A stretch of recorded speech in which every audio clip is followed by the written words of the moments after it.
transfer news waxaan eegi doonaa wararkii ugu dambeeyay ee suuqa kala iibsiga ee ciyaartooyda sida horyaalka Premier League iyo horyaalada kale ayaan eegi doonaa. haddii aad channelka cusub tahay fadlan waxaan kaa codsanaa channelka inaad subscribe noo saarto gambalelka furo si joogto ah aad u hesho wararka imtixaanaha ciyaaraha sidoo kale muuqaalka like noogu dhiirigeli muuqaalkana noo sheegay walaaloodan kuma hasatahay. sidoo kale waxaan eegnaa xaaladda horyaalka Premier League sida ciyaaryahanka weerarka u dheelay Chelsea Nicholas Johnson oo heshiis afka la gaaray kooxda soo ah Bayern Munich warbixin uu qoray Christian Falk waa nin wariye qabiir ah taas ayaa xaqiijiyay in Bayern Munich heshiis shakhsiyeed la gaareen weeraryahanka Chelsea Nicholas Johnson. xogta ugu muhiimsan Bayern waxay rabtaa in heshiiska lagu dhameeyo qaab amaaha Chelsea waxay doorbidaysaa inay si joogto ah u iibiyaan waxayna diyaar u yihiin Chelsea inay qiimaha 80 milyan ee ku rabto inay hoos u dhaadhiciso qiimahaas ay hoos u dhigto.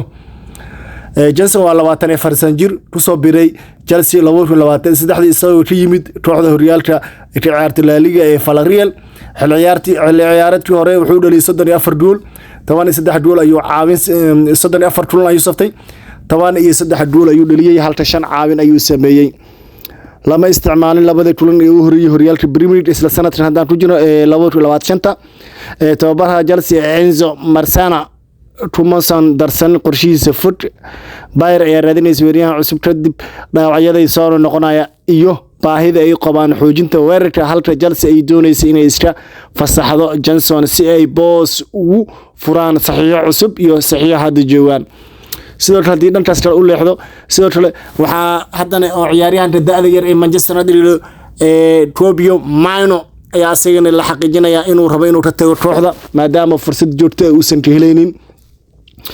Kobbie Maino waa ciyaaryahan da'yar ah sida ku warantay Talk Sport da'yarkan qadka dhexe ee Kobbie Maino ayaa diyaar u ah inuu ka tago Manchester United isbuuca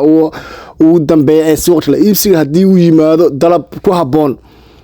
xaaladda Maino waxaa kursi keet la dhigay labada kulan ee u horeysay horyaalka Premier League ciyaarta waa kooxdii Manchester United ee la ciyaarisay ciyaarta koowaad Arsenal iyo sidoo kale ciyaartii Manor ee Fulham labadaas ayaa keetka lagu dhameeyay. weli heshiis cusub laguma heshiin inkastoo uu qandaraaskiisu soconay ilaa 2027 laba sano ayaa u dhiman. Maino waxa uu horay ugu ciyaaray 72 kulan kooxda koowaad iyo markii uu 17 sano jir ahaa oo uu ka soo baxay academiga Manchester United. xusuus gaar ah xilli ciyaareedkii hore 2023 ilaa 2024 Maino wuxuu noqday mid ka mid ah ciyaartooyda ugu muhiimsan kooxda Erik ten Hag uu hogaamin jiray. waxqabadka ayaa horay u horseeday inuu ku biiro xulka England isagoo ka qayb galay dhammaan kulamadii Euro 2024 marka laga reebo hal kulan halkaas oo Ingiriiska ku dhameysteen kaalinta labaad kadib markii guuldarrada ismay ciyaarta Finland bas ayuu seegay. mustaqbalka Old Trafford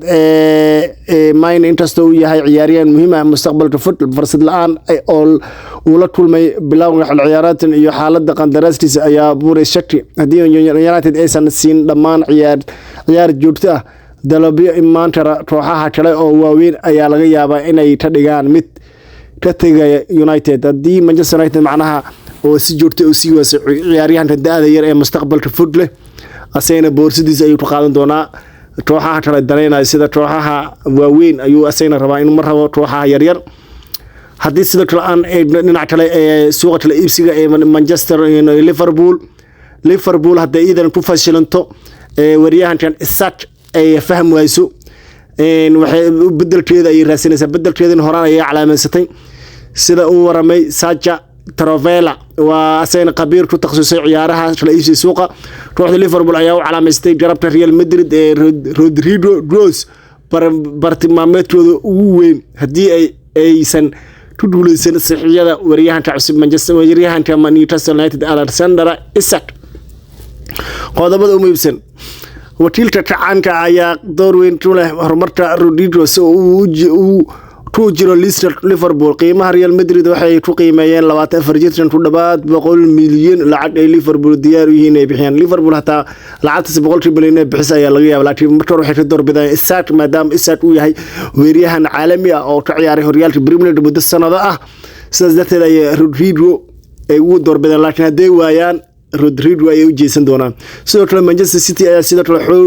xiise xoogan u qabtay Rodrigo la xagaagan balse caqabada gudaha Manchester City ayaa hakiyay qorshahooda taasoo fursad fiican siinaysa Liverpool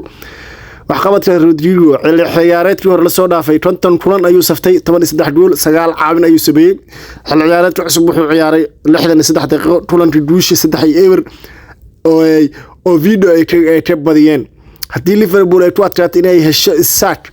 Rodrigo ayaa noqon kara xidig ay Reds ku xoojin karaan weerarka maadaama ciyaaryahankooda Mohamed Salah oo bishan sanadkan dhabayaqadiisa bisha 12aad ee December uu aadi doono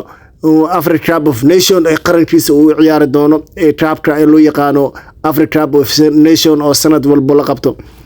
marka Liverpool ayaa marka ka faa'iideysanaysa inay isku xoojiso Salah u maqnaado meeshan kuwa hadda joogan iyo dhameystir fiican ma lahan saas darteed marka Isak hadii la waayo Rodrigo sidoo kale hadii inta soo gaarto walaal waa ku maasatahay muuqaalkan like noo saar subscribe hadii noo ahayn subscribe noo saaro muuqaalkan noo sheeg si dad badan u gaaro waana ku maasatihiin